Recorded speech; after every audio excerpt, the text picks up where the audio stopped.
Excellence, Monsieur Patrick Kachi, Premier ministre, chef du gouvernement ivoirien, Monsieur le ministre d'État, ministre de l'Agriculture et du Développement rural, Mesdames et Messieurs les membres du gouvernement ivoirien, Mesdames et Messieurs les ministres, Mesdames et Messieurs les présidents, directeurs généraux, chefs d'entreprise et chefs d'administration publique, distingués invités, Mesdames et Messieurs, en vous rend grade à titres et qualités, tout protocole observé et respecté, qu'il me soit permis de vous souhaiter la bienvenue au pays de l'hospitalité.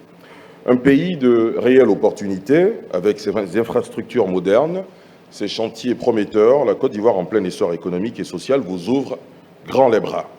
L'une des économies les plus dynamiques d'Afrique et les opportunités d'investissement qu'elle vous offre sont nombreuses et variées.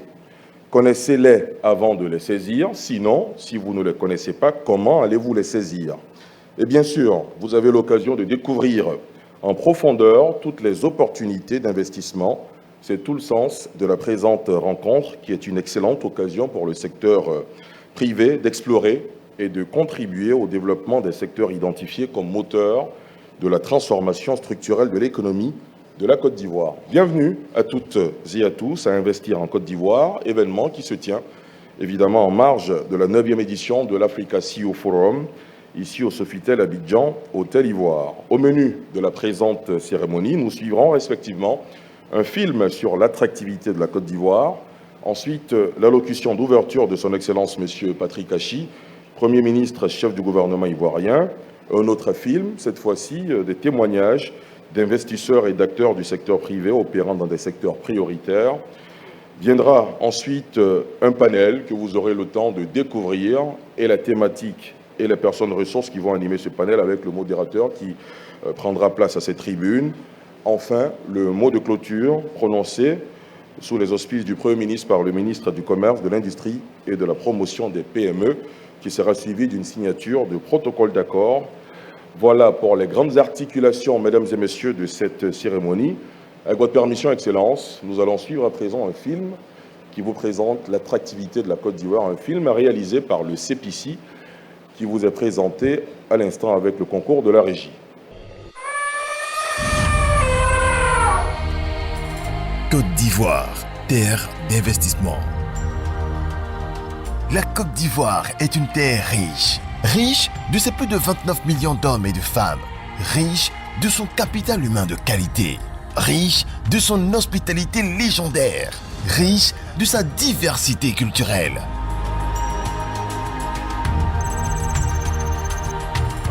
Forte d'une croissance économique de 7% en 2021, la Côte d'Ivoire contribue à hauteur de 40% du PIB de l'Union économique et monétaire ouest-africain UEMOA, avec un volume commercial extérieur de 35%.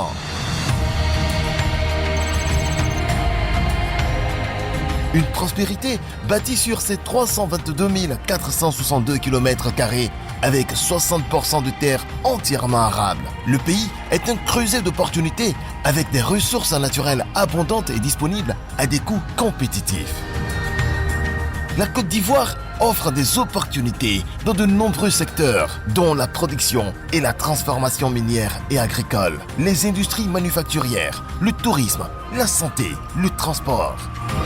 Par ses remarquables performances économiques, la Côte d'Ivoire ambitionne d'accélérer sa transformation économique et sociale et de se hisser à l'horizon 2030 au rang des pays à revenus intermédiaires de la tranche supérieure.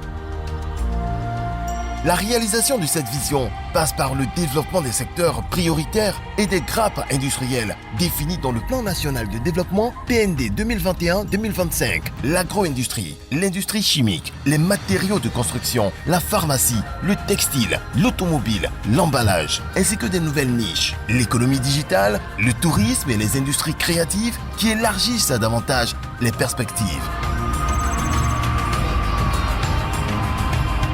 La Côte d'Ivoire est une nation qui se réinvente continuellement dans un monde en constante mutation. Terre d'investissement, la Côte d'Ivoire s'est dotée d'infrastructures modernes et d'un écosystème favorable aux affaires. Les réformes entreprises pour améliorer le climat des affaires ont permis de renforcer la bonne gouvernance, la transparence de l'action publique, l'équité du genre et le développement d'investissements durables et responsables. Ces réformes institutionnelles et structurelles ont permis l'amélioration des services aux investisseurs à travers la mise en place de guichets uniques, la simplification et la digitalisation des procédures. Des régimes de zones franches et de zones économiques spéciales, des codes sectoriels ainsi qu'un code des investissements octroyant des incitations fiscales et douanières attractives ont été institués en vue d'améliorer la rentabilité des investissements en Côte d'Ivoire. Investir en Côte d'Ivoire, c'est s'ouvrir à un marché de 410 millions de consommateurs à l'échelle de la communauté économique des États de l'Afrique de l'Ouest, CEDEAO, et accéder à celui de la zone de libre-échange continentale africaine, ZLECAf, estimé à plus de 1,2 milliard de consommateurs. Guichet unique de l'investissement, le CPC fédère, coordonne et rationalise l'ensemble des initiatives et actions gouvernementales en matière de promotion des investissements et de développement du secteur privé. Porte d'entrée de l'investisseur en Côte d'Ivoire, le CPC accompagne les investisseurs dans la réalisation des projets d'investissement. Investisseurs, la Côte d'Ivoire vous ouvre ses bras. Pariez sur un nouvel élan économique et contribuez au développement durable d'une Côte d'Ivoire solidaire. Aquaba, bienvenue en Côte d'Ivoire. CPC, le guichet unique de l'investissement en Côte d'Ivoire.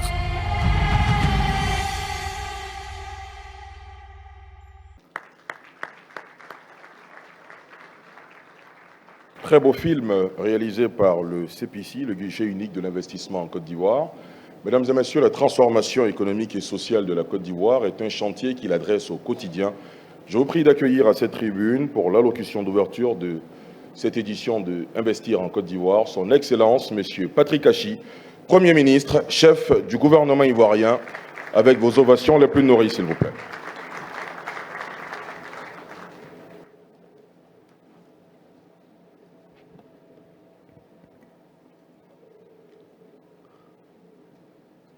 Monsieur le ministre d'État, ministre de l'Agriculture et du Développement rural, Mesdames et Messieurs les ministres, Excellences, Mesdames et Messieurs les ambassadeurs et membres du corps diplomatique, Mesdames et Messieurs les représentants des institutions, Mesdames et Messieurs les présidents, directeurs généraux, Mesdames et Messieurs les investisseurs nationaux et internationaux, Mesdames et Messieurs les représentants des médias, honorables invités, Mesdames et Messieurs.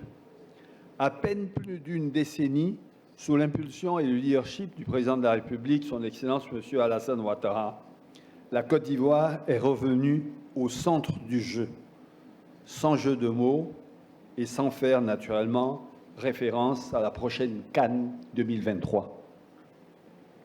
Elle est revenue et redevenue un acteur important dont la voix, les valeurs et les projets sont à nouveau entendus, écoutés, tant en Afrique qu'au-delà.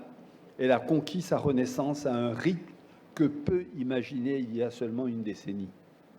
Je me réjouis ici de la présence de tant de CEO, chefs d'entreprise, investisseurs, preuve de votre confiance dans une économie ivoirienne dynamique. C'est vous dire à quel point je suis heureux et honoré de m'adresser à vous aujourd'hui à l'occasion de ce business event Investir en Côte d'Ivoire. Je vous invite à adresser à toutes et à tous le traditionnel Aquaba, la cordiale bienvenue à Abidjan. Je veux vous exprimer ici ma gratitude pour l'intérêt que vous portez à mon pays et pour notre détermination à le soutenir via des investissements. Depuis 10 ans, la Côte d'Ivoire a su garder le cap et nous le garderons, croyez-le. Ce n'est pas un hasard si après un taux de croissance annuel moyen de 7 à 8% sur la période 2012-2019, la Côte d'Ivoire, malgré les incertitudes liées au choc multiforme depuis 2020, a su maintenir un taux de croissance de 2% en 2020, réaliser un rebond de 7,4% en 2021 et maintenir la dynamique de croissance à 6,8% en 2022. Les projections pour cette année tablent sur un taux de croissance de 7,2%, soit 2 fois la moyenne africaine. Cela démontre la résilience et la robustesse de nos fondamentaux, tout comme l'extraordinaire potentiel de création de valeur de notre économie. Cela démontre la pertinence de nos politiques économiques et la profondeur de nos réformes. En effet, d'importantes réformes structurelles et sectorielles destinées à améliorer l'environnement des affaires et installer plus encore la Côte d'Ivoire comme l'un des moteurs majeurs de l'économie africaine ont été entreprises avec une célérité saluée par toute la communauté internationale et les investisseurs privés en particulier. Cette forte ambition en matière de réforme est réaffirmée dans le Plan national de développement 2021-2025, conformément à la trajectoire tracée par le Président de la République dans sa vision 2030 pour une Côte d'Ivoire plus prospère et plus solidaire. Mesdames et messieurs, gouverner, c'est prévoir, comme le disait Pierre Mendès France. Dans cette époque des tempêtes où l'imprévisible règne en maître, nous n'avons qu'un seul choix: accélérer en matière de construction solide, en anticipant tout ce qui peut l'être et en créant la résilience qu'il faut pour tout ce qui ne peut pas l'être. Structuré autour de la vision stratégique donc, du Président, ce plan 2021-2025 et notre ambition pour 2030 sont clairs. Faire entrer la Côte d'Ivoire dans le groupe des pays à revenus intermédiaires de la tranche supérieure. Cette vision ambitieuse et réaliste se traduit au travers de 4 objectifs structurants. Doubler à nouveau le revenu par habitant en 10 ans, créer 8 millions d'emplois supplémentaires d'ici 2030 afin d'intégrer notre jeunesse nombreuse et pleine d'énergie dans la vie économique. Troisième objectif, réduire de moitié le taux de pauvreté en le ramenant à moins de 20%. Et enfin, augmenter l'expérience de vie de 10 ans en 10 ans pour faire de la Côte d'Ivoire un pays où l'on vit et vieillit bien. L'atteinte de ces objectifs stratégiques nécessite de mener de front 2 combats intimement liés. D'une part, promouvoir un développement encore plus large et massif du secteur privé, tant national qu'étranger, pour en faire le moteur premier de notre croissance. D'autre part, améliorer encore et toujours la gouvernance et moderniser l'administration pour en faire un partenaire clé, efficace de la réussite du secteur privé.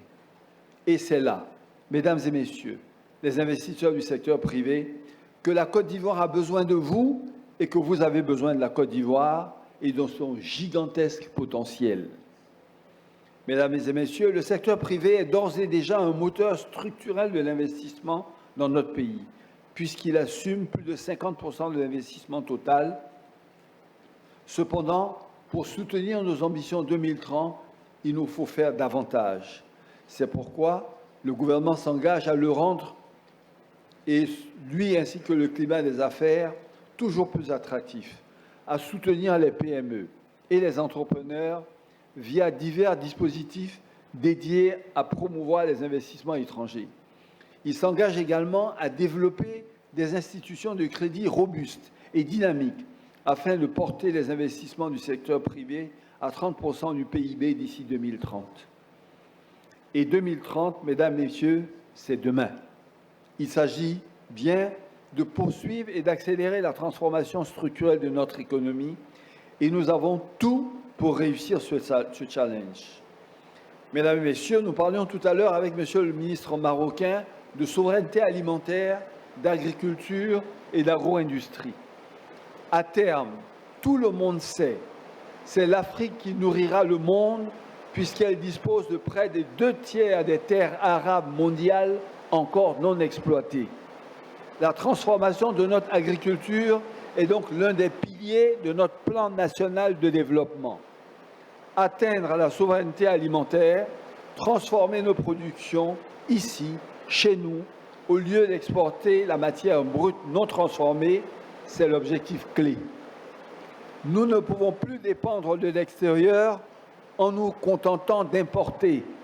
De même, nous ne pouvons plus être de simples exportateurs. Il est un autre écosystème, là encore, plus que porteur pour investir. Je veux parler des villes et de l'urbanisme. Vous le savez sûrement, notre population est majoritairement urbaine. En 10 ans, elle a été multipliée par 2. Aujourd'hui, près de 52% d'Ivoiriens, soit 15 millions de personnes, vivent dans les villes, faisant de la Côte d'Ivoire l'un des pays les plus urbanisés du continent. Nous avons intégré dans nos politiques cette urbanisation à grande vitesse. Nous la pensons à l'échelle du territoire avec une politique ambitieuse de développement de villes secondaires. En plus d'Abidjan, de véritables métropoles régionales sont en développement, notamment Bouaké, Korgo, San Pedro, Yamoussoukro et Daloa, pour ne citer que ceux-là. Doivent être ainsi planifiés les enjeux d'infrastructures, d'équipements publics et de services de base pour la salubrité, l'eau, l'électricité, la gestion des déchets ou encore la sécurité, tout comme les services innovants à apporter à nos compatriotes néo-urbains. En outre, la Côte d'Ivoire est dans une dynamique de développement des secteurs du tourisme, créateur d'emplois et d'opportunités par excellence. L'industrie culturelle et créative, ainsi que le développement durable, constituent des secteurs porteurs qui vont s'affirmer davantage dans les années à venir. Vous devez vous y intéresser et être les acteurs de premier plan de ces changements. J'aurais pu évoquer devant vous le secteur des télécoms et du digital, très florissant, et qui représente déjà près de 5% de notre PIB, ainsi que la dizaine d'autres secteurs stratégiques prioritaires sur lesquels nous disposons d'avantages comparatifs, de besoins importants où les champions nationaux peuvent émerger et où les investissements étrangers doivent pouvoir facilement se concentrer. Je veux ici parler des industries textiles, pharmaceutiques, du logement, de l'énergie, de la petite mécanisation, des infrastructures, du transport, des mines, de l'industrie culturelle, dans ce monde globalisé, influencé par les couleurs et la vitalité des créations africaines et ivoiriennes. Un portefeuille de projets transformateurs vous sera présenté tout à l'heure dans le cadre du Deal Room prévu par les organisateurs. Je suis certain qu'ils vous enthousiasmeront par leur ambition et le formidable potentiel de croissance qu'ils recèlent. Mesdames et messieurs, vous l'aurez compris, la Côte d'Ivoire marche aujourd'hui à pas de géant.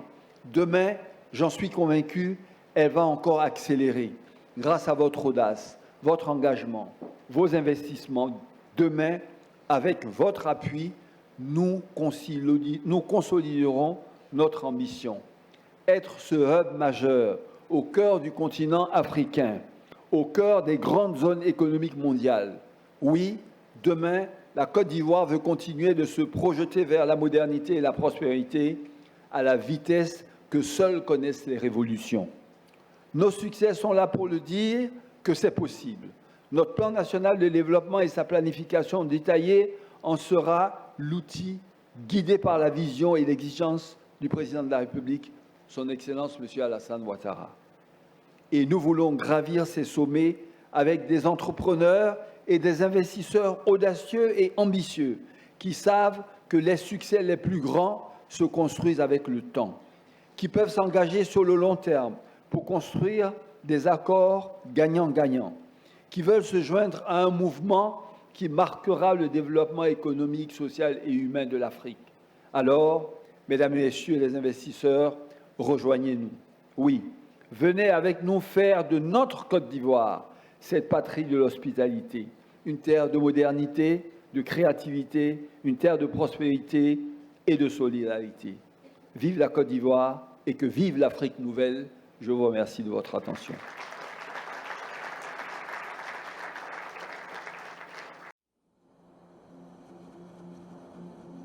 Imaginez un pays joyeux.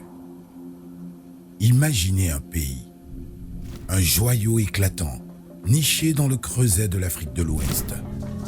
Un miracle façonné par le temps et la terre. Une symphonie de vie et de couleurs. C'est la Côte d'Ivoire.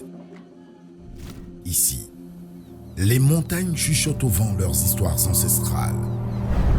Les forêts luxuriantes murmurent le rire de la faune sauvage.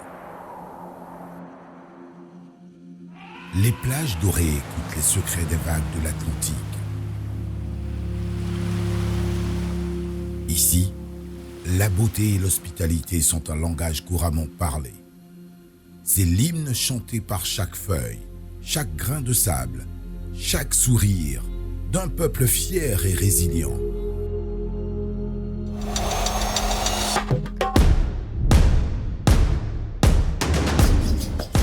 Bienvenue en Côte d'Ivoire. Dans le ventre nourricier de la Côte d'Ivoire, les hommes et les femmes s'éveillent avec le soleil. Leurs mains forgées par la terre et le travail. Chaque graine semée est une promesse à la terre. Chaque récolte, un pacte avec l'avenir. Ils sont les gardiens de la sécurité alimentaire, non seulement de leur nation, mais aussi du monde entier. Ils œuvrent avec une détermination farouche, embrassant une production responsable, durable. En investissant dans la sécurité alimentaire, vous contribuez à la croissance économique, à la lutte contre la faim et à la création d'emplois durables dans le secteur agricole. En parlant de durabilité, chaque arbre planté, chaque source préservée, chaque énergie renouvelable exploitée témoignent de leur promesse à la nature. Ils cultivent l'innovation comme on cultive un champ, avec respect, patience et espoir. Car pour eux, l'énergie n'est pas seulement une nécessité, c'est un pacte avec la terre, une chance d'offrir un avenir plus vert et plus lumineux. Suivez l'exemple de Plastica, venez investir en Côte d'Ivoire pour y développer les pratiques chères au développement durable. Ici, en Côte d'Ivoire, les contours de l'urbanisation dessinent le visage du futur. Les villes s'élèvent, audacieuses et modernes, modelant des paysages d'acier et de verre en réponse à l'appel d'une population florissante. Chaque nouvelle infrastructure est un hommage à la croissance, une promesse de progrès. Aujourd'hui, les étoiles sont alignées pour l'optimisation des rendements des investissements en Côte d'Ivoire. L'élan économique actuel que connaît la Côte d'Ivoire accélère l'urbanisation et attise la très forte demande en logement. C'est pour cette raison, s'il y a un secteur dans lequel il faut investir en Côte d'Ivoire, c'est le secteur immobilier. Sur la scène brillante de la Côte d'Ivoire, le tourisme et la créativité dansent une valse colorée. Ils alimentent l'économie, la diversifient, la transforment et ils font briller le riche patrimoine culturel du pays, tel un phare guidant les curieux. Un des principaux atouts de l'investissement touristique en Côte d'Ivoire, ce sont les infrastructures. Le deuxième atout, c'est le biotope exceptionnel que nous avons en Côte d'Ivoire. Et nous pouvons passer de la mer du Sud aux savanes du Nord en traversant les montagnes de l'Ouest. Cela fait de la Côte d'Ivoire un endroit exceptionnel. La Côte d'Ivoire, une terre d'opportunités et de défis, appelle à l'investissement audacieux. Son énergie, son innovation, son ambition sont le sol fertile pour semer les graines du futur. Rejoignez-nous, investissez dans cette perle de l'Afrique de l'Ouest et ensemble, façonnons son avenir radieux.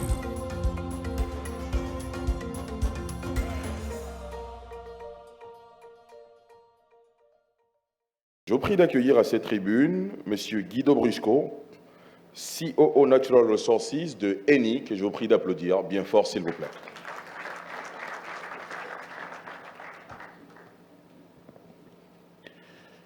Thank you and a very good morning to all. Merci, bonjour à chacun. Je suis très heureux d'être ici. C'est la troisième fois que je suis ici dans ce pays et je suis très heureux d'être ici encore une fois à Abidjan pour le CEO Forum. Je voudrais également exprimer ma reconnaissance vis-à-vis du gouvernement de Côte d'Ivoire et surtout à l'endroit de son Excellence Patrick Kachis, le Premier ministre et également notre ministre des tutelles, M. Mamadou Koulibaly, le ministre des Mines et de l'Énergie, également du pétrole. Et je voudrais également adresser mes félicitations et mes salutations à tous les différents ministres. Mon intervention sera assez brève. Je voudrais mettre l'accent sur l'importance de mettre en place une alliance assez robuste avec une entreprise telle que la nôtre. Et je voudrais être assez clair dès le début. En Côte d'Ivoire, nous reconnaissons une législation assez attrayante, également un cadre favorable. Les conditions sont favorables aux investisseurs. Et j'ai rencontré, et je peux choisir quelques morceaux qui sont assez concrets. Mon équipe et moi, nous sommes très heureux et je parle de la collaboration assez solide et assez palpable entre ENI et Côte d'Ivoire. Parce que ENI est l'une des entreprises qui a découvert différentes sources de pétrole. Et cela, depuis les années 60, nous étions ici. Nous sommes de retour parce que nous partageons un dialogue concret stratégique avec les institutions ivoiriennes, également avec les partenaires. Et depuis la découverte de ce gisement en 2021, avec toutes les parties prenantes, nous travaillons pour faire en sorte que ce puits de pétrole soit entre en production en mai 2023. Et nous œuvrons ardemment. Et en fait, ce sera possible si cela est possible grâce à la collaboration de toutes les institutions, parce que nous sommes très proches avec le Premier ministre et également les différents ministres. Nous sommes sur le point de finaliser tout. C'est un travail ardu parce que cela va permettre au pays d'avoir de nouvelles perspectives pour l'exploration gazière et également concernant l'industrie et le développement de la Côte d'Ivoire, parce que cela sous-entend que le développement sera une réalité. C'est un élément essentiel pour le développement. Avec le gaz, il s'agit de faire en sorte que les populations puissent avoir accès au gaz. Tous les ménages et toutes les populations en Côte d'Ivoire. Ici, il s'agit d'une plaque tournante pour le gaz, pour l'Afrique de l'Ouest, la sous-région. Il s'agit d'être présent sur les différents marchés. Nous représentons plus de 55% des produits. Mais en même temps, nous envisageons également la transition énergétique.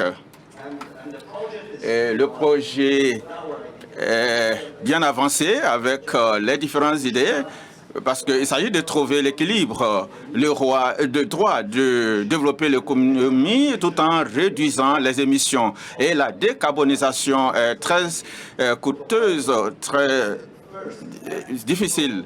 L'idée, c'est d'avoir zéro projet. Et en Afrique, et l'objectif numéro 1 et 2, il s'agit de la production des hydrocarbures. Comment nous y prenons? Avec la découverte de ce gisement, nous avons signé un protocole d'accord avec le ministère des Mines, du Pétrole et de l'Énergie. L'idée, c'est de parvenir à la neutralité carbone. Entre autres, il s'agit de parvenir à une distribution assez réelle, palpable de tous ces produits et réduire l'émission tout en assurant la production. Et nous sommes des transformateurs, des producteurs dans le pays et également il faut être toujours présent sur le marché local. Nous avons commencé l'attribution en 2022 et nous sommes très avancés. Et l'objectif, c'est d'atteindre plus d'1 million de personnes. En outre, nous avons convenu avec le ministère de l'eau et également des eaux et forêts pour initier d'autres projets pour la protection de l'environnement. Il s'agit de la protection de plusieurs milliers d'hectares de terre. Avec toutes ces activités dont j'ai parlé tantôt, il s'agit d'impacter la vie des personnes et également agir durablement sur la réduction de carbone. Et il s'agit d'impacter la vie de la population. Comment utiliser les déchets agricoles afin de les transformer en biogaz ou en biocarburant. Et ce sont entre autres des projets qui nous tiennent à cœur avec les différentes infrastructures il s'agit de mettre en place le biocarburant, et cela sera une réalité dans un futur très proche en Côte d'Ivoire. Nous envisageons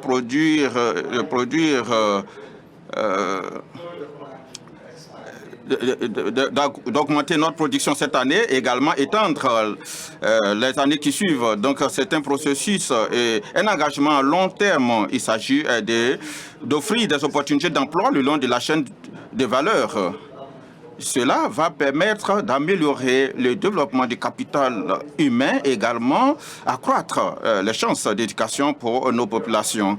Nous aidons le pays sur le plan éducatif à travers la construction d'écoles également. Nous appuyons des milliers d'étudiants et nous soutenons des masters de qualité, des masters professionnalisants, notamment à l'Institut Polytechnique, où il y aura plus de 200 masters dans les années à venir. Il y a l'accès à l'énergie, le soutien à l'économie, à l'éducation, la création de nouveaux emplois, de nouvelles opportunités d'affaires. Il s'agit de réduire les émissions et réduire l'impact environnemental. C'est ce que nous appelons la transition juste. Et au terme de mon propos, je voulais dire que toutes ces activités montrent encore une fois comment ENI et le gouvernement ivoirien ainsi que les personnes en partenariat afin d'aboutir à des objectifs assez stratégiques. Notre vision vise à développer des projets gaziers. Il s'agit également de faire en sorte que nous créions des valeurs en Côte d'Ivoire dans cette marche vers la transition énergétique. Je vous remercie pour votre aimable attention. Merci beaucoup, M. Briscoe, pour cette keynote. Place à présent, Excellence, avec votre permission, au panel qui va meubler également cette cérémonie autour du thème « Les défis de la transformation structurelle de l'économie ivoirienne par la mise en œuvre du Plan national de développement 2021-2025, opportunités pour le secteur privé », lequel panel sera modéré par celui que j'invite à présent à la tribune, Acha Leke, chairman de McKinsey en Afrique. Je vous prie de l'applaudir, s'il vous plaît. Acha qui va prendre la main et inviter les panélistes à la tribune. Merci. Excellence, Monsieur le Premier ministre, Excellence, Mesdames et Messieurs les ministres, dirigeants d'entreprise, chers invités. Nous n'avons pas beaucoup de temps, donc je vais immédiatement inviter les panélistes à me rejoindre sur la scène. Donc, en commençant par Son Excellence le ministre de l'Économie et des Finances, Adama Coulibaly. Monsieur le ministre. Vous pouvez applaudir. Son Excellence, Madame la ministre de la Culture et de la Francophonie, Françoise Remarque.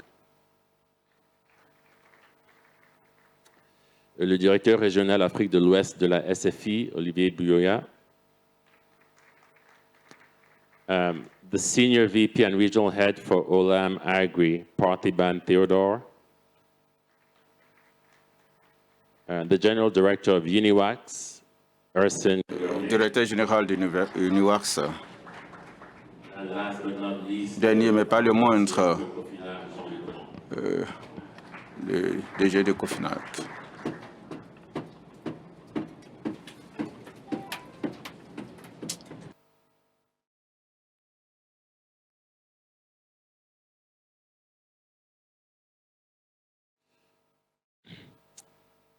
On va commencer immédiatement. Donc, je vais commencer avec le ministre de l'Économie et des Finances. Monsieur le Premier ministre nous a parlé beaucoup de la croissance soutenue du pays sur les 10 dernières années. D'ailleurs, dans notre rapport, c'est un des pays qu'on a classifié comme Recent Accelerators, avec une très forte croissance sur les 10 dernières années. Pouvez-vous nous parler un peu plus du cadre macroéconomique de la Côte d'Ivoire aujourd'hui? Quelles sont les opportunités pour les investisseurs et quel genre d'incitation avez-vous mis en place pour les attirer? Merci, Acha. Je voudrais saluer en fait les participants à cette rencontre et surtout les investisseurs pour leur présence à ce panel.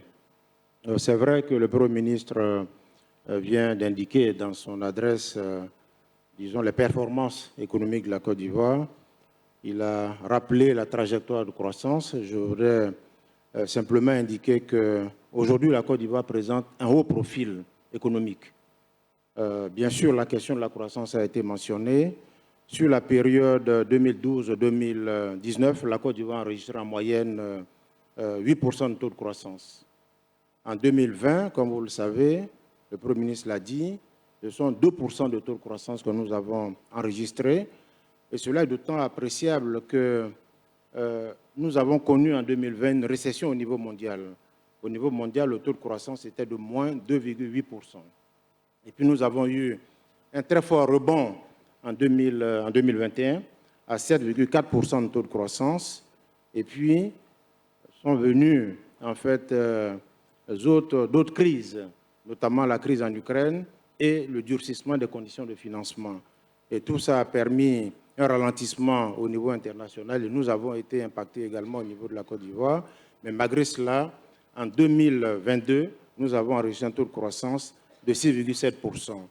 Et sur la période, en termes de projection 2023-2025, nous entrevoyons un taux de 7%. Alors, ça, c'est pour la croissance, mais ça ne suffit pas pour montrer que nous avons un cadre macroéconomique solide. Il y a aussi l'inflation qui contribue en fait à la solidité du cadre macroéconomique. Nous avons un taux d'inflation qui a été maîtrisé en dessous de la norme communautaire de 2% sur toute la période. Donc ça veut dire que là, il n'y a pas de problème véritablement d'inflation au niveau de la Côte d'Ivoire avant justement la crise que nous avons connue à partir de 2020, 2021 et 2022. Ensuite, il y a la problématique du déficit budgétaire. Nous avons toujours eu à contrôler notre déficit budgétaire jusqu'en 2019. Et en 2019, le déficit budgétaire était d'ailleurs de 2,9%. Et puis donc, avec tout ce que nous avons connu comme crise successive, nous avons eu un déficit budgétaire un peu plus grand, mais nous sommes engagés à revenir à la norme communautaire qui est de 3%. Notre endettement est relativement sous contrôle. Aujourd'hui, le risque d'endettement de la Côte d'Ivoire est un risque modéré. Alors, tout ça pour dire que nous avons un cadre macroéconomique solide et nous avons des performances économiques qui sont parmi les meilleures au niveau mondial. Comment nous avons réussi à faire ça? Ce sont des réformes importantes qui ont été menées pendant une dizaine d'années, qui ont contribué à créer des ressorts économiques, des bases solides au niveau de la Côte d'Ivoire. C'est ce qui nous a permis justement de faire cela. Mais quelles sont ces réformes qui ont été menées? Les réformes ont été menées dans le cadre justement des plans nationaux de développement successifs qui ont été élaborés. Parce que ces plans ont mis l'emphase sur le rôle du secteur privé. Et vous vous souviendrez que sur le premier PND, le secteur privé intervenait à hauteur de 60%. Ça a couvert la période 2012-2015. Le deuxième PND a couvert la période 2016-2020, avec un rôle du secteur privé qui est monté à 63%. Le troisième PND, qui est en cours, 2021-2025, le secteur privé intervient à hauteur de 75%. C'est-à-dire que le secteur privé est véritablement le moteur de tout ce que nous faisons. Mais quand on dit que le secteur privé doit être le moteur, il faut créer les conditions pour que le secteur privé puisse venir. D'où toutes les réformes qu'on a mises en œuvre dans le cadre de Doing Business. Et donc, je crois que le film a été très illustratif sur le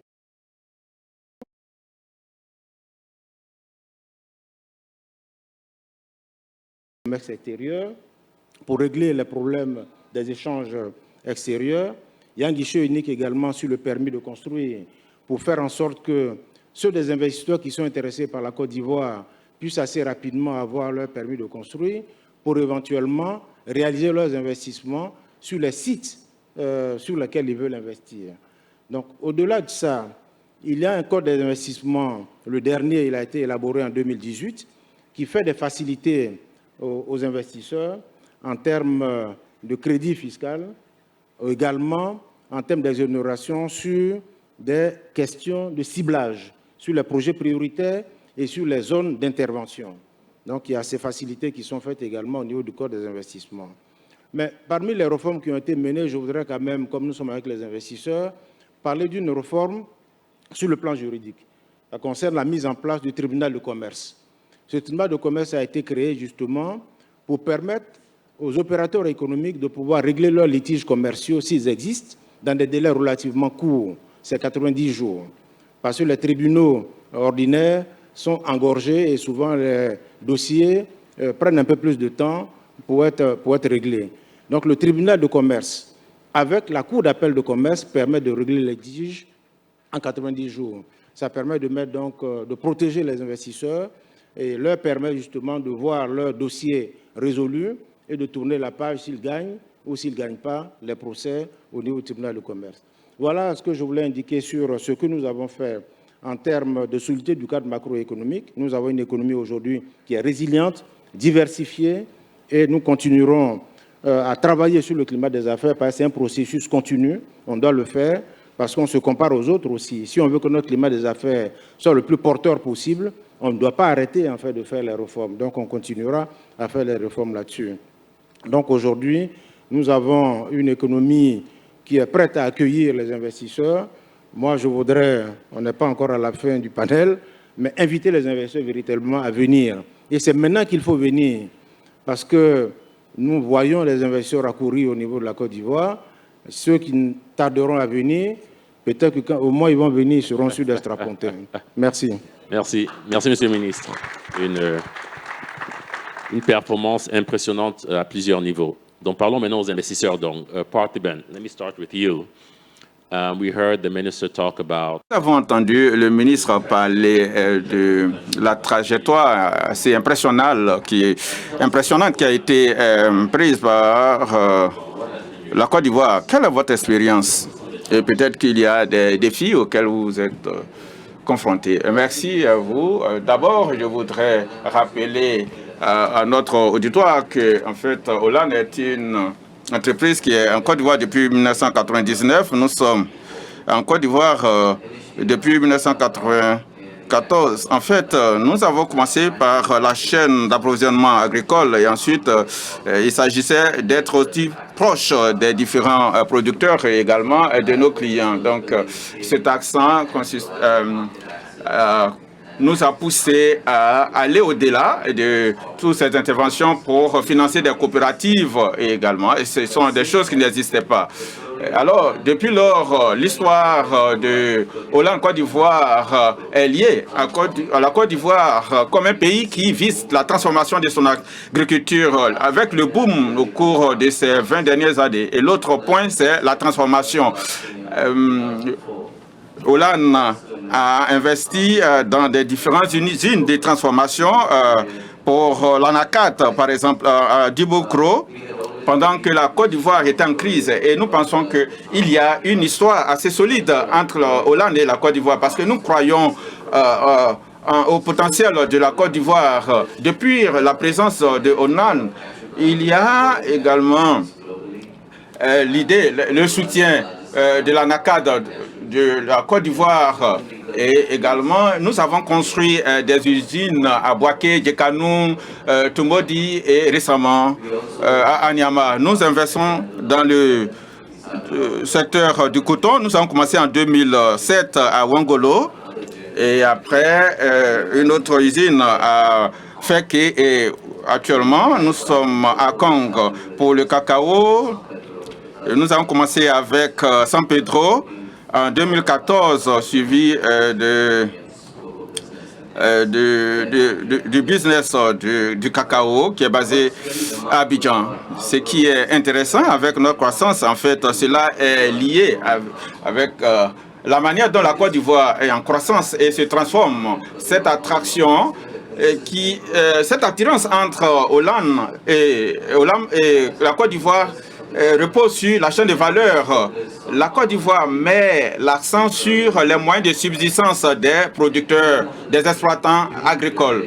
Et il existe un cadre régulatoire unique. Nous n'avons jamais vu une telle structure ailleurs dans le monde. C'est une approche sur la chaîne de valeur et tous les acteurs de cette chaîne de valeur se retrouvent autour de la même table et discutent avec les autorités gouvernementales et débattent des questions majeures. Nous voulons aller plus loin, bien sûr, mais nous pensons que la Côte d'Ivoire veut continuer à attirer les investisseurs tout le long de la chaîne de valeur. Et voilà, entre autres, ce que nous avons fait. Je pense que les choses avancent bien. Lorsque vous voulez voir ce qui peut être fait mieux que cela, je pense que d'autres panélistes vont aborder d'autres points. Mais je pense que il faut investir dans la recherche et le développement. C'est une nécessité. Et cela va permettre d'accroître la productivité dans les différentes plantations. Et il y a également un besoin de mise à l'échelle, de renforcement des capacités humaines. Parce qu'il y a un fait. Les ressources humaines sont parties des meilleures en Afrique de l'Ouest. Mais comme les réalités évoluent, alors le pays doit être compétitif. Il faut améliorer la productivité et faire en sorte que tous les obstacles soient supprimés. Il y a entre autres la digitalisation et l'utilisation des technologies modernes. Je suis très optimiste avec ce qu'on a fait et ce que nous continuons de faire. En fait, nous recherchons des partenariats. Au cours de la session du matin, nous avons parlé de l'intérêt pour les PME. Et je pense qu'en fait, nous avons des partenariats avec des transformateurs au niveau national pour avoir un accès au marché, au financement. Nous demeurons très optimistes. Merci, vous êtes très optimiste. Nous allons passer maintenant à un autre secteur. Donc, tu as fondé l'entreprise, vous avez commencé, je crois, c'était en Guinée et Sénégal, puis vous êtes venu en Côte d'Ivoire, maintenant vous êtes présent dans 9 pays. Comparez un peu votre expérience en Côte d'Ivoire par rapport aux autres pays où vous êtes présent. D'accord, merci. Merci, Acha.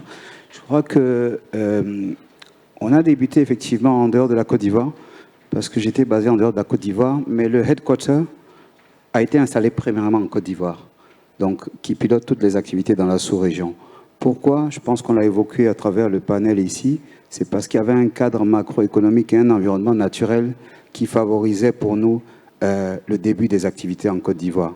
En date d'aujourd'hui, la Côte d'Ivoire, en tout cas, est le principal pourvoyeur de ressources humaines dans le groupe, donc ressources ici et qu'on exporte aussi dans les autres pays, parce que c'est 9 pays de présence aujourd'hui, c'est 1700 collaborateurs pour la partie COFINA, et c'est ça qui permet aujourd'hui de tourner à l'intérieur du groupe. Je crois que c'était important de le signaler. Il y avait le capital humain, même si on dit qu'en indice de capital humain, on est un peu en deçà de la moyenne subsaharienne, mais je crois que fondamentalement, dans notre sous-région, c'était le pays qui fournissait le plus de ressources humaines aujourd'hui. Et en plus de ça, on avait l'ensemble du cadre qui nous permettait vraiment de faciliter l'environnement des affaires pour nous. D'ailleurs, dans ce cadre-là, aujourd'hui, on a pu quand même, à ce stade-là, pour donner un petit peu d'agrégat, c'est à peu près 1200 milliards de crédits qui sont donnés systématiquement à l'économie et à des primo-investisseurs, puisque nous sommes spécialisés dans le financement des PME et qui a permis de pouvoir transformer un peu notre business model. Au-delà de ça, le cadre qui a été offert par la Côte d'Ivoire et qui a fait qu'on a été là, fait que quand récemment, et c'est bon de noter, pour la première fois en un siècle d'existence de la distribution du réseau Caterpillar, le groupe COFINA et ses actionnaires ont pu reprendre la licence de Caterpillar dans les 11 pays de la sous-région, qui a permis de transférer le siège qui était plus loin en France, donc en Côte d'Ivoire, avec l'ensemble des capacités humaines, financières et techniques qui ont été transformées là pour pouvoir continuer à partir de la Côte d'Ivoire à développer la sous-région. Et rien que quand on regarde ça, c'est parce que justement l'ensemble des bailleurs qui nous accompagnaient avaient confiance dans l'environnement qui avait été mis en place et qui a pu être mobilisé. Donc je dirais globalement ce qui nous a poussé à être là, c'est cet environnement-là. Bon, c'est vrai qu'en jouant à domicile, ça rend les choses plus faciles, mais je crois que fondamentalement, si je prends le cas de COFINA par exemple, et de l'octroi des licences, comme vous le savez, ça passe par la Banque centrale, etc.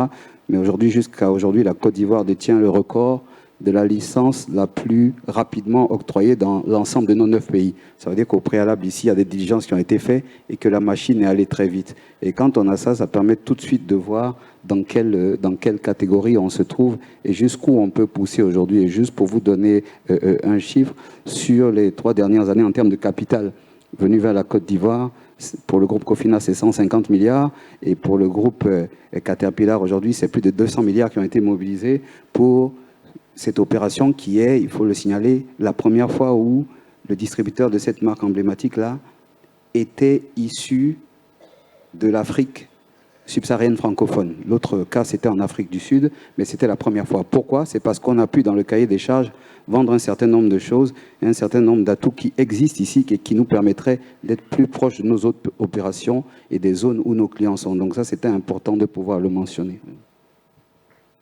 Vous pouvez applaudir. Well done, surtout avec l'expansion en Caterpillar. Une autre question, mais quels sont les challenges auxquels vous êtes confrontés ici? Alors, je dirais les challenges auxquels on est confronté, je dirais que ça a été un des environnements les plus faciles où on a opéré, hein, parce que les choses fonctionnent relativement bien. Par exemple, pour nous qui travaillons beaucoup avec des clients exonérés offshore, la Côte d'Ivoire est le seul pays, bon, ce n'est pas parce que le ministre de l'économie est là, du budget, mais la Côte d'Ivoire est le seul pays où, lorsqu'on a des crédits de TVA, ça nous est remboursé rubis sur l'ongle immédiatement par virement sur le compte. Ça n'existe nulle part ailleurs.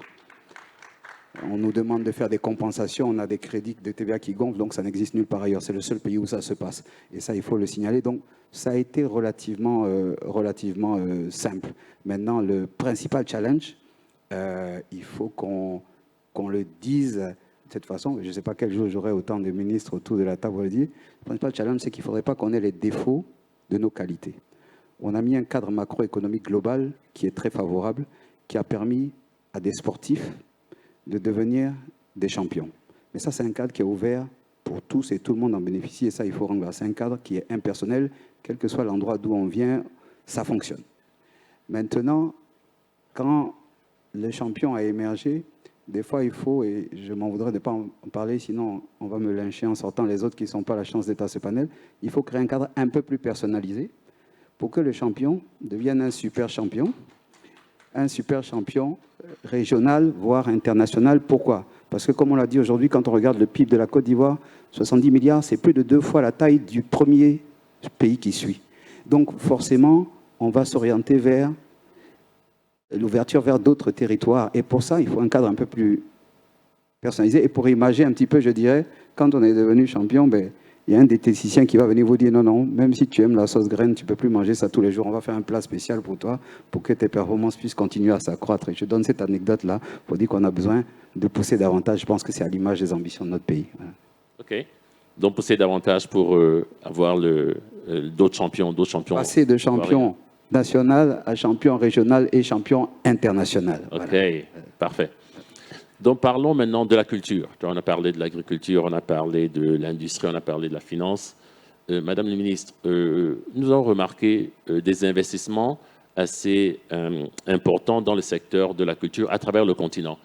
Quelles sont les opportunités dans ce secteur en Côte d'Ivoire?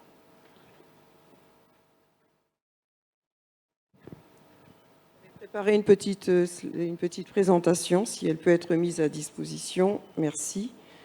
Alors, bien sûr, à l'instar de beaucoup de secteurs, le secteur de la culture, comme celui du tourisme et de l'industrie numérique, est inscrit dans le PND. Alors, je ferai juste une petite correction pour Madame la directrice du CEPICI. Moi, je pense que ce sont des secteurs à très haut potentiel, pas des niches, mais on le démontrera avec mon collègue ministre du Tourisme. Pourquoi? Parce que, bien sûr, et le CEO de DENI l'a bien démontré, dans les cadres des politiques RSE, il y a de belles opportunités aujourd'hui pour investir dans le secteur de la culture. C'est déjà le cas aujourd'hui en Côte d'Ivoire avec Orange, qui a numérisé et mis notre musée des civilisations nationales est numérisé. Donc aujourd'hui, on peut visiter le musée des civilisations. On retrouve aussi des engagements de groupes en Côte d'Ivoire, le groupe Sounou qui est très investi dans la culture et notamment dans la littérature, et bien sûr la Société Générale dont je ferai tout à l'heure le cas d'école. Parce que bien sûr c'est aussi un levier pour la jeunesse. Notre pays est très jeune, cela a été dit, et énormément d'opportunités se retrouvent aujourd'hui dans le cadre du développement et de la formation de nos jeunes. Et enfin, parce que, bien sûr, ce sont des emplois de qualité et parce que c'est un poids économique qui est en train d'évoluer. Donc c'est un secteur à très fort potentiel. Comme vous le voyez sur cette étude qui a été faite par Ernst & Young, le poids des ICC dans le PIB régional est de 3% en Asie-Pacifique, 3% en Europe, 2% en Amérique du Sud, 1% en Afrique. C'est en France, par exemple, selon un rapport de l'Inspection générale des finances, les ICC représentent 53 milliards d'euros et 2% du PIB et emploient plus de 670 000 personnes. C'est un secteur qui représente 7 fois celui de l'industrie automobile et celui de l'industrie agricole en France. En Afrique francophone, si on reste toujours sur les chiffres, le marché des ICC est caractérisé par un intérêt accru d'une consommation locale sur du contenu. Donc c'est un marché à très fort potentiel. Il dispose d'un véritable potentiel de développement économique dans des domaines innovants, relevant des branches de l'animation, du cinéma, de la musique, de la mode, des jeux vidéo et de la gastronomie. En même temps, en tout cas en Côte d'Ivoire, c'est un secteur qui a des caractéristiques assez importantes, donc 2% aujourd'hui du PIB avec un potentiel de 4%, plus de 630 000 emplois, avec bien sûr une problématique sur les données. C'est pour ça que nous avons lancé une donnée avec l'appui de l'AFD pour avoir des chiffres fiables sur le secteur, parce que c'est un secteur qui aujourd'hui, en termes de chaîne de valeur, est très peu connu, avec beaucoup de potentiel au niveau de chacun des métiers, et notamment les métiers de l'ombre, les métiers techniques, ce qui entraîne bien sûr des besoins en matière de formation. C'est un secteur bien sûr qui est plébiscité par les jeunes, par les femmes, encore par des PME, mais souvent dans l'informel, donc d'où l'intérêt effectivement de le structurer, de l'accompagner. Il y a bien sûr au niveau de ce secteur un besoin d'infrastructures, de même que les infrastructures touristiques. Nous nous rejoignons aussi en termes d'infrastructures culturelles, muséales, de salles de cinéma à l'intérieur du pays. Aujourd'hui, ce secteur représente 140 milliards de chiffre d'affaires, mais essentiellement, dont 98% se retrouvent en Côte d'Ivoire, ce qui veut dire qu'en matière d'infrastructures culturelles à l'intérieur du pays, il y a un énorme potentiel. C'est un secteur aussi qui est caractérisé par une réglementation assez large, puisqu'aujourd'hui nous disposons de différentes lois, une loi sur la politique nationale culturelle. Nous avons également une loi en commun avec le ministre du Commerce et des PME portant incitation à investir dans une politique de promotion des PME en faveur des opérateurs culturels. Nous avons une loi sur le cinéma et nous sommes en train de préparer la loi sur la musique. Nous avons bien sûr sur ce secteur des incitations fiscales et douanières assez particulières. Lorsque je suis arrivée, j'ai demandé qu'une étude soit réalisée. Elle sera bientôt disponible sur le site du ministère. C'est une étude de benchmark pour regarder dans différents pays les politiques d'incitation fiscale et douanière au Bénin, au Sénégal et au Maroc. Et aujourd'hui, j'étais plutôt agréablement heureuse de constater que le secteur de la culture a été pris en compte de manière assez significative dans ces domaines-là. Et bien sûr, cela a été dit, le secteur de la culture va s'appuyer sur du partenariat public-privé et donc avec le secteur privé. Les opportunités sont de 4 ordres. Bien sûr, des investissements dans les infrastructures. Nous avons besoin aujourd'hui de réhabiliter, voire d'installer des infrastructures, notamment avec une politique extrêmement décentralisée dans les 14 districts. Nous avons bien sûr des enjeux autour de la formation et des contenus. Aujourd'hui, les contenus face aux enjeux du numérique, l'intelligence artificielle, ont besoin d'être révisés dans nos écoles de formation. Bien sûr, il y a des enjeux sur la production de contenu et donc la formation et la structuration de toutes les chaînes de valeur liées au contenu.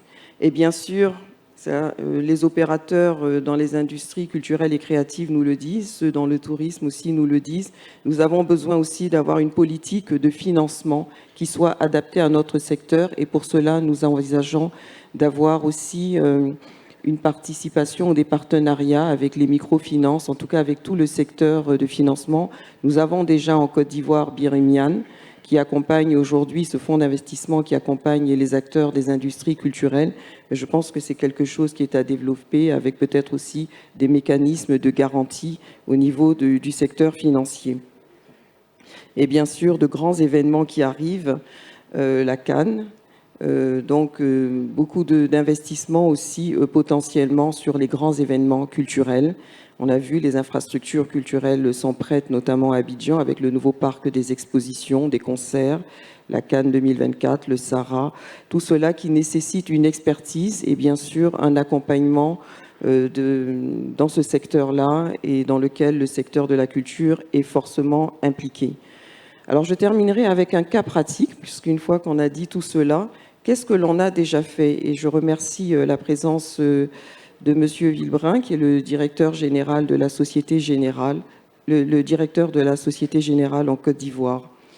Le cas d'école, c'est qu'à un moment donné, la Société Générale, très impliquée dans l'art contemporain, souhaitait réhabiliter, voire construire un musée d'art contemporain. Donc plusieurs lieux ont été explorés.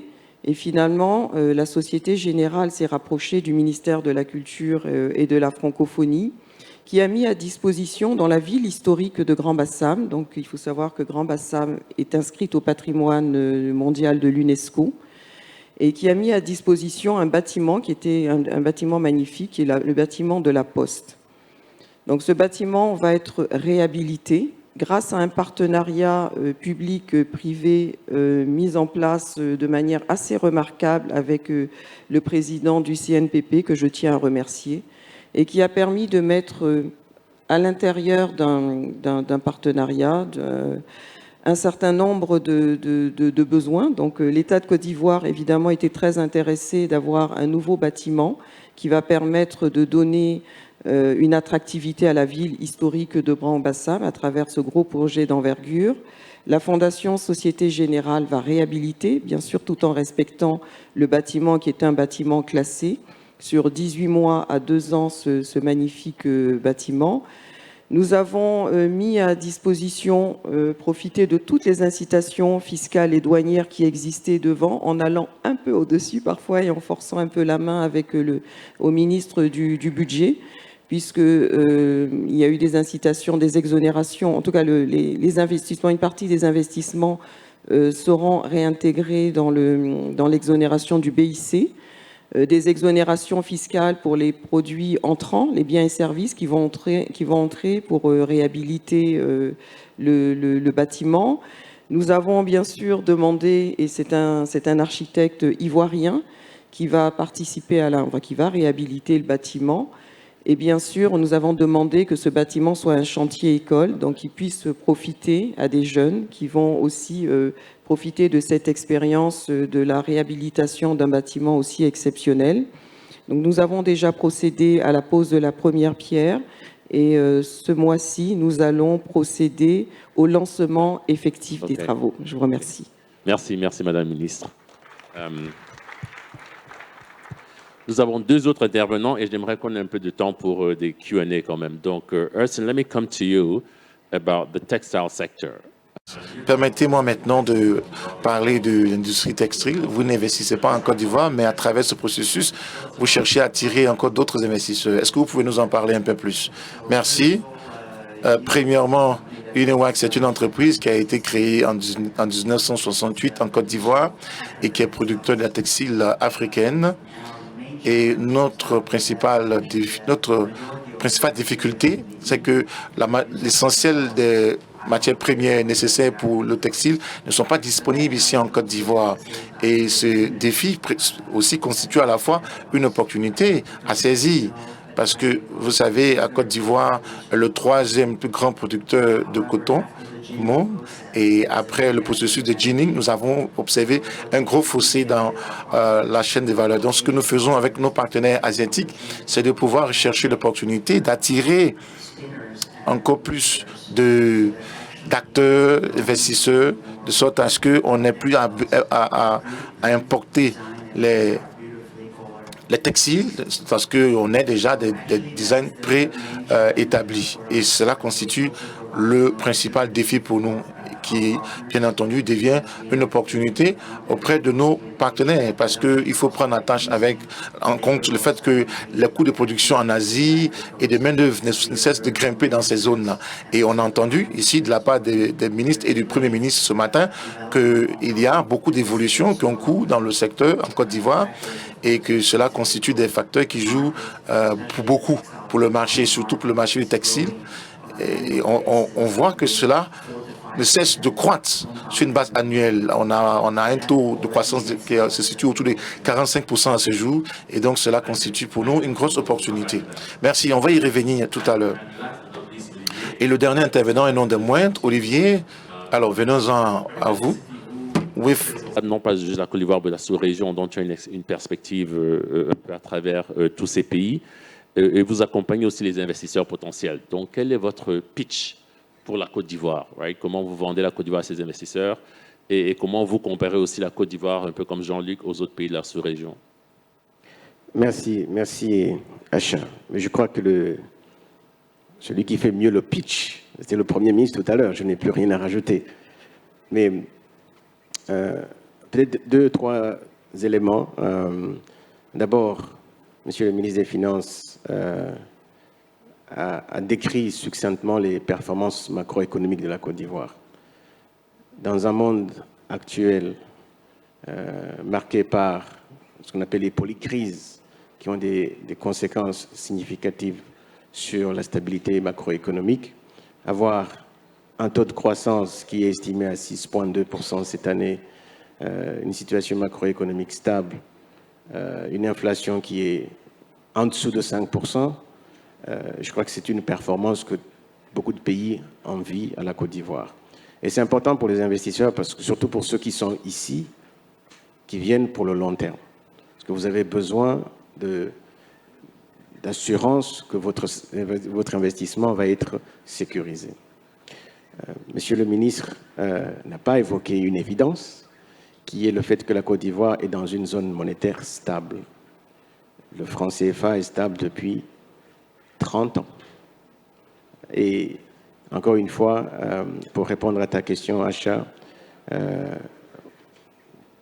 ce n'est pas utile de citer les pays, mais on voit l'environnement dans lequel on vit et on voit les niveaux de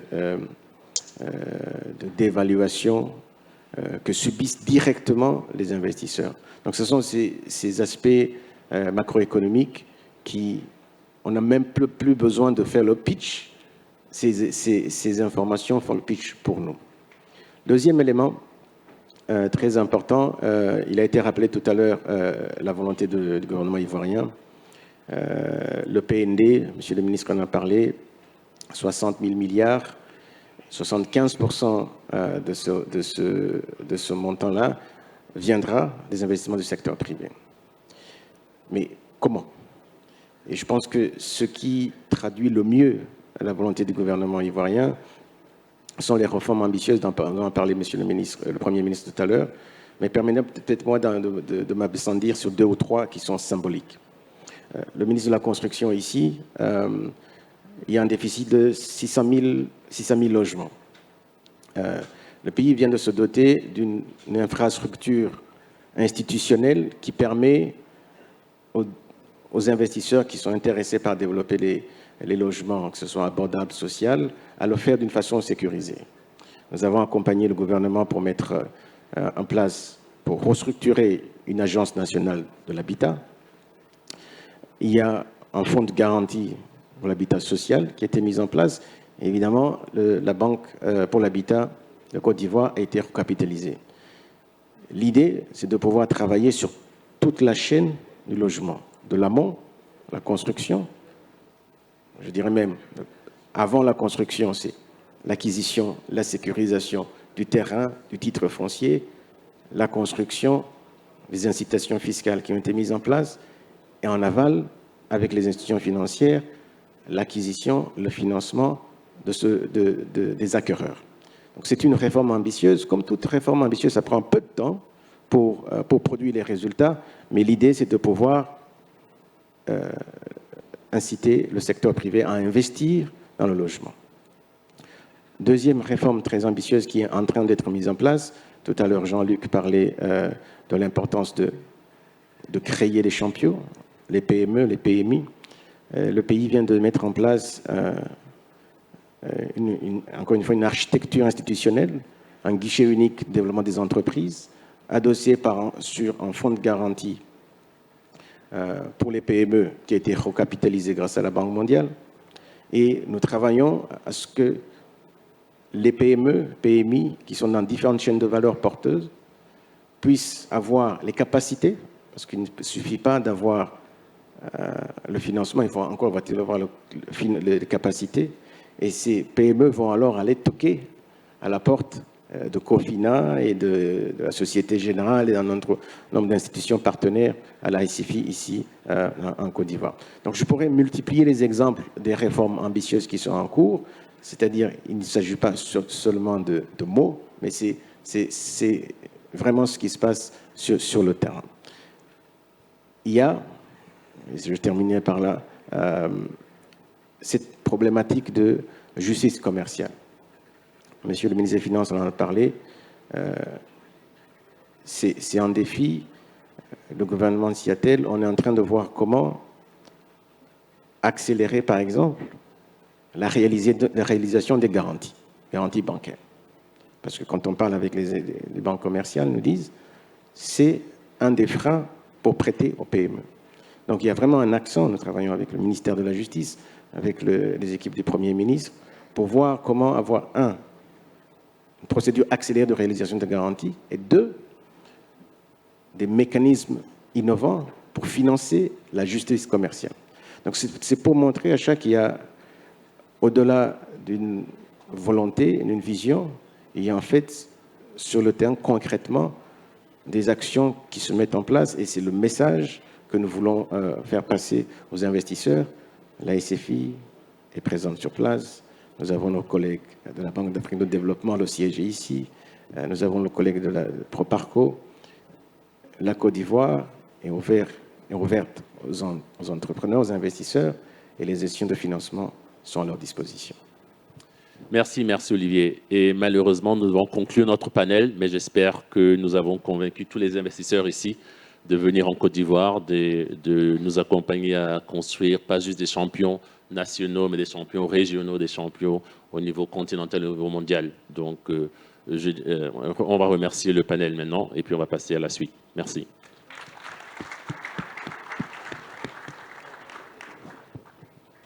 Je vous prierai de faire des ovations pour Acha Leke et tout le panel, encore une fois, s'il vous plaît. Ils méritent bien vos ovations, on va les raccompagner à leur siège respectif. Merci infiniment pour ces brillantes contributions. L'Afrique peut être fière de ses ressources. Merci beaucoup pour ces belles présentations que vous venez de faire, chacun en ce qui vous concerne. Mesdames et messieurs, autant dire qu'au premier jour de ce Africa CEO Forum, il y a déjà de bonnes nouvelles. Il est prévu des signatures de protocoles d'accord qui seront signés à présent. C'est ce à quoi nous allons nous atteler le temps pour les services du comité d'organisation de tout mettre en place. La première signature à laquelle nous allons assister concerne le protocole d'accord pour la construction d'une usine de transformation d'anacarde de 200 000 tonnes métriques par an dans la zone industrielle de Arise entre la société Arise, JG Group et l'État de Côte d'Ivoire pour un montant de 100 millions de dollars US. Pour le compte du privé, pour Arise, M. Gagan Gupta, et pour JJ Group, M. Dolat Jain, Et pour l'État de Côte d'Ivoire, le ministre d'État, ministre de l'Agriculture et du Développement rural, et le ministre en charge du Commerce et de l'Industrie, M. Kobenan Kwasi Adjoumani et Souleymane Diarra-Souba. Je vous prierai, s'il vous plaît, d'applaudir nos signataires. On va le faire, voilà. Je rappelle que le Premier ministre nous a rejoints pour assister en personne à cette séquence de signature de protocole d'accord. Soyez-en remerciés, Monsieur le Premier ministre.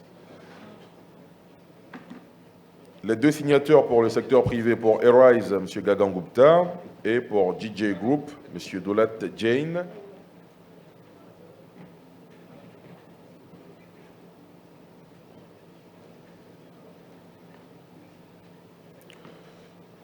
Signature du protocole d'accord pour la construction d'une usine de transformation d'anacarde de 200 000 tonnes métriques par an dans la zone industrielle de Arise entre la société Arise, donc, DJ Group et l'État de Côte d'Ivoire. C'est quand même 100 millions de dollars US, hein. Et sous d'autres cieux, ça mérite des applaudissements, non? Voilà, place à la signature.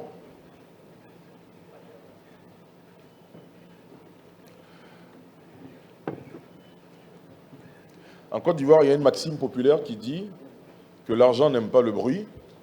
On va donc éviter de faire des commentaires. On va demander à la régie de nous accompagner avec un soupçon qui va accompagner ce moment très important.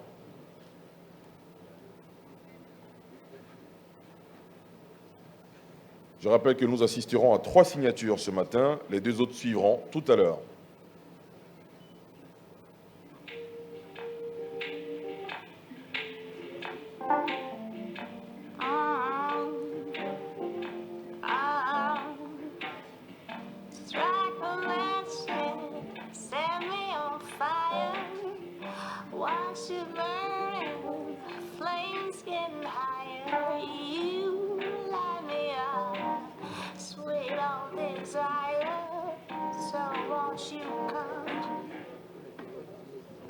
To my fire.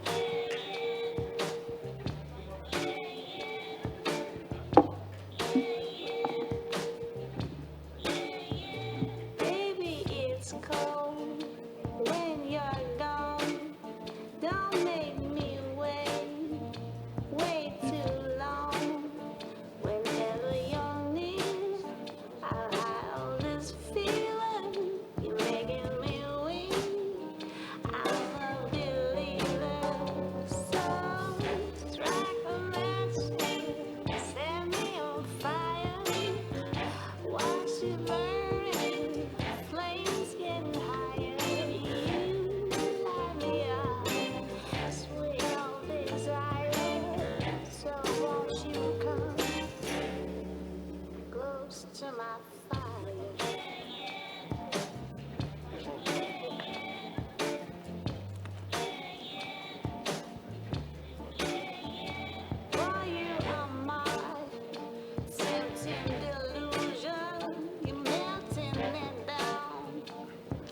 Je veux rappeler qu'il s'agit de la signature de la plus grande usine de transformation de cajou au monde. Et cela mérite toute notre attention.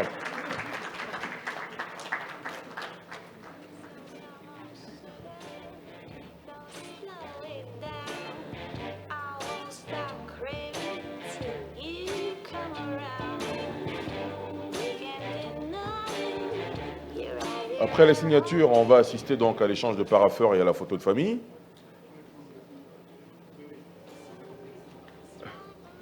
On va donc, Monsieur le Premier ministre, vous allez donc évidemment prendre part à cette photo historique. Monsieur le ministre de l'Économie et des Finances, du Plan et du Développement, Monsieur le ministre du Budget, vous pouvez venir pour la photo. Monsieur le directeur général du coton à la carte, Monsieur le ministre Bruno Koné et Mamadou Sangafoua Koulibaly, vous pouvez vous associer effectivement à cette photo. Monsieur le ministre, Madame, le ministre de la Culture et du Tourisme, les membres du gouvernement présents, venez prendre part, même si vous allez revenir après pour d'autres signatures. La plus grande unité de production de de transformation de cajou au monde. Signature aujourd'hui en Côte d'Ivoire, à la faveur de ce investir en Côte d'Ivoire, en marge du Africa CEO Forum. Un grand coup, comme on le dit.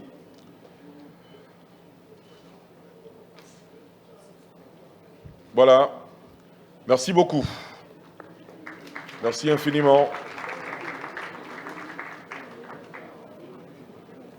Pour la deuxième signature, nous allons inviter, je rappelle d'abord que c'est un protocole d'accord relatif au projet de développement intégré d'une plantation de bananes plantains sur une superficie de 900 hectares destinée à l'installation de 100 jeunes agriculteurs et la construction d'une usine de transformation de la banane en chips entre la société Score et l'État de Côte d'Ivoire, montant 20 milliards de francs.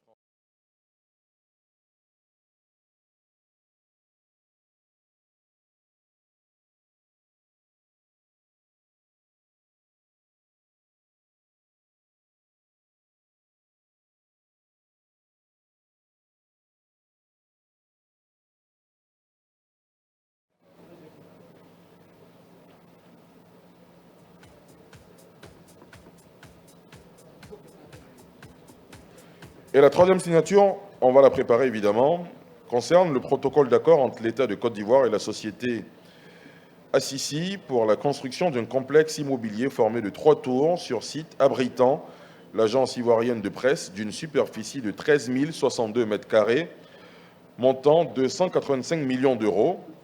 Pour le compte de Assisi, pour cette signature, M.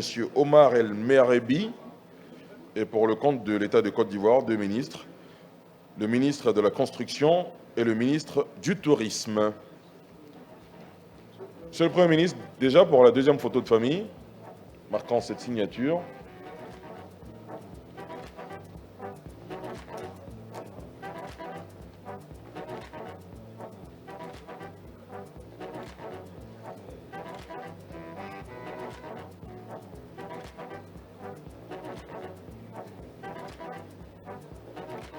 On va applaudir ces moments, s'il vous plaît. Merci beaucoup.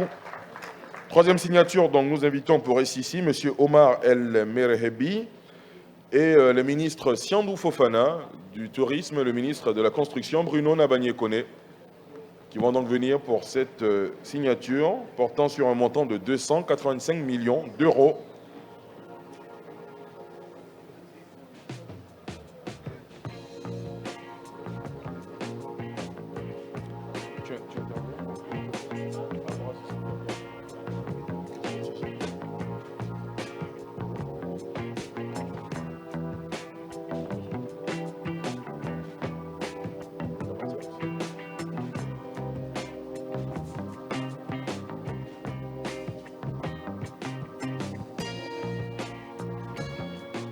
Voilà, cette photo de famille va marquer la fin de cette série de...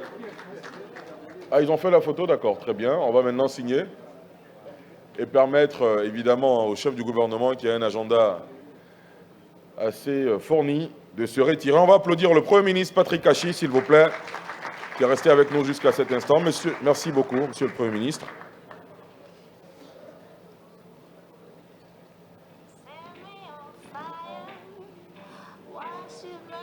Et faire également des ovations pour Monsieur le Président du CNPPP, le Comité national du partenariat public-privé. Merci beaucoup.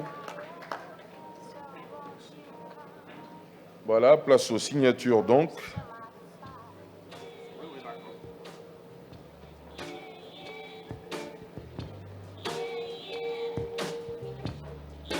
Après ces signatures, nous allons entendre l'ultime mot de cette rencontre, qui sera dite par le ministre Souleymane Diarra-Souba, ministre du Commerce, au nom du Premier ministre, laquelle intervention va sanctionner définitivement cette belle cérémonie.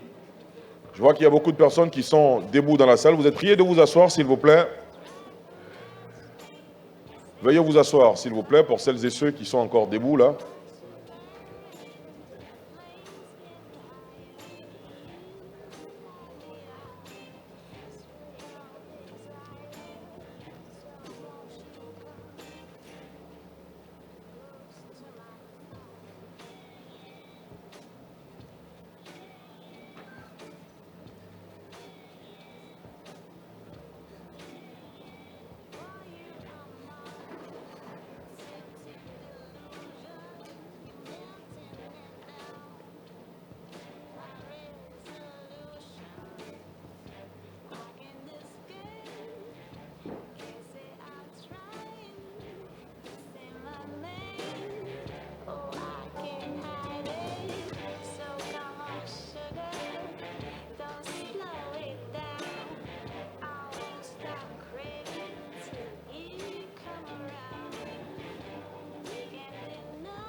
Voilà, on a fini avec les signatures. Place, on va quand même faire une photo, même si... Ah, vous avez terminé, d'accord, très bien. Merci beaucoup, on va les raccompagner, mesdames et messieurs. Et vous demandez de faire place pour entendre l'ultime discours de cette cérémonie. Nous invitons à cette tribune donc le ministre Souleymane Diarra Souba, ministre du Commerce et de l'Industrie, pour le mot de clôture de ce Investir en Côte d'Ivoire 2023. Je vous prie de l'applaudir, s'il vous plaît.